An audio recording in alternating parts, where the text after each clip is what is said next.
Accident പറ്റിയ ആളെ ഇവർ രക്ഷിക്കാൻ വേണ്ടി നോക്കും. പെട്ടെന്ന് ഇവരുടെ പാർട്ണർ, ഈ കരോൾ എഴുത്തുകാരുടെ പാർട്ണർ ഹെലൻ തലയുറ്റി താഴെ വീഴും. ഇവർ രക്ഷിക്കാൻ വേണ്ടിയിട്ട് ആൾക്കാരെ വിളിക്കാനായിട്ട് ബാറിനകത്ത് പോകുന്ന സമയത്ത് ആ ബാറിനകത്തുള്ള മൊത്തം ആൾക്കാരും ഞാൻ നേരത്തെ പറഞ്ഞ പോലെ സോംബി ആയിട്ടുണ്ടാകും. എന്ന് വെച്ചാൽ എല്ലാവരെയും പറയുക വരച്ച് ഇങ്ങനെ സ്റ്റക്കായി നിൽക്കുന്നില്ല. നമ്മൾ റീൽസിലെല്ലാം അമേരിക്കയിലെ ഏതോ ഒരു സ്ട്രീറ്റിൽ കുറേ ആൾക്കാർ ഇങ്ങനെ നിൽക്കുന്ന കണ്ടിട്ടില്ലേ, അതേപോലെ സ്റ്റക്കായി നിൽക്കുന്നുണ്ടാകും.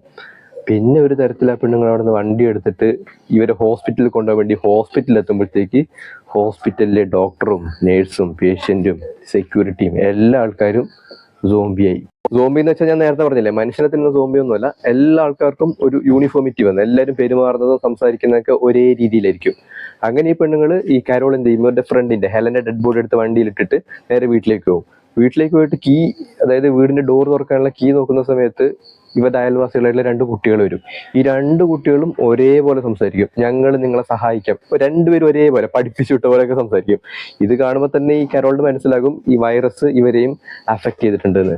അങ്ങനെ എന്ത് ചെയ്യും, ഇവര് ഒരു തരത്തിൽ ഈ ഹെലന്റെ ബോഡി എടുത്ത് വീടിനുള്ളിൽ ഇട്ടിട്ട് ഡോർ അടച്ച് ക്ലോസ് ചെയ്യും. നോക്കുമ്പോൾ ഇവർ കാണുന്ന കാഴ്ച വെച്ചാൽ ഇവരുടെ വീടിന് ചുറ്റും ഇതുപോലെ സോംബികളായിട്ടുള്ള ആൾക്കാർ ഇങ്ങോട്ടേക്ക് വരുന്നുണ്ട്. എല്ലാ ആൾക്കാരും ഒരേപോലെയാണ്. അങ്ങനെ ഇവര് ഡോറെല്ലാം അടച്ച് ക്ലോസ് ചെയ്ത് ഇവരുടെ വിൻഡോ എല്ലാം ക്ലോസ് ചെയ്തതിനു ശേഷം ഇവരുടെ വീട്ടിലുള്ള ഈ TV ഓണാക്കി നോക്കുന്ന സമയത്ത് TVയിലൊന്നും ഒറ്റ ചാനലും ഇല്ല, എല്ലാം നെറ്റ്വർക്ക് കട്ട് ആയിട്ടുണ്ട്. ഒരു ചാനൽ മാത്രം ആക്റ്റീവ് ആയിരിക്കും. ഒരു ചാനൽ ഇങ്ങനെ വെക്കുന്ന സമയത്ത് ഒരാളിങ്ങനെ അമേരിക്കയുടെ ഫ്ലാഗ് എല്ലാം ബാക്കിൽ വെച്ചിട്ട് ഇങ്ങനെ ഒരാൾ നിന്നിട്ടുണ്ട്. അപ്പൊ ഞാൻ ആദ്യം വെച്ചാൽ അമേരിക്കൻ പ്രസിഡന്റ് മറ്റായിരിക്കുന്നത്.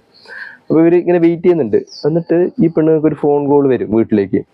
ഇവർ ഫോൺ അറ്റൻഡ് ചെയ്യുമ്പോഴത്തേക്ക് പറയുന്നത്, അതായത് ആ നാട്ടിലുള്ള ലോകത്തുള്ള എല്ലാ ആൾക്കാരെയും ഈ വൈറസ് അഫക്ട് ചെയ്ത് കഴിഞ്ഞു. നമ്മൾ നേരത്തെ പറഞ്ഞ 4 ഫ്രീക്വൻസിയിൽ വന്ന സാധനം ഉണ്ടല്ലോ, അത് നമ്മൾ RNA എന്ന് പറയുന്ന സാധനത്തിന് അഫക്ട് ചെയ്യുന്ന ഒരു തരം ഒരു ഫ്ലൂയിഡാണ്.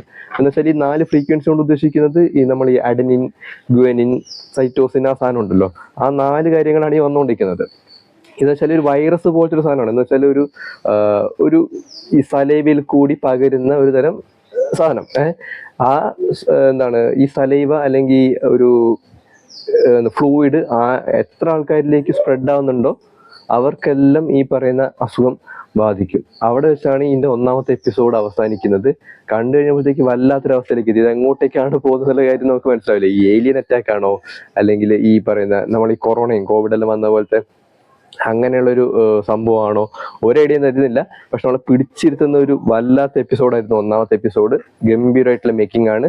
എല്ലാ ആൾക്കാരുടെ അഭിനയം, മേക്കിംഗ്, അതിന്റെ technical side, music, cinematography. Music വെച്ചാൽ ഭയങ്കര ഹോണ്ടിങ് ആയിട്ടുള്ളൊരു മ്യൂസിക്കാണ്. ഈ പടത്തിന്റെ അവസാനം ഒരു പാട്ട് പോലൊരു സാധനം വരുന്നുണ്ട്. അത് ഒരു ഭയങ്കര ഒരു മ്യൂസിക് സംഭവമാണ്. ഒന്ന് കണ്ടു നോക്കുക. വല്ലാത്തൊരു എപ്പിസോഡായിരുന്നു അത്. അപ്പൊ 2ാമത്തെ എപ്പിസോഡിന്റെ റിവ്യൂ ഞാൻ നാളെ കണ്ടിടുന്നതായിരിക്കും. സോ ഇതാണ്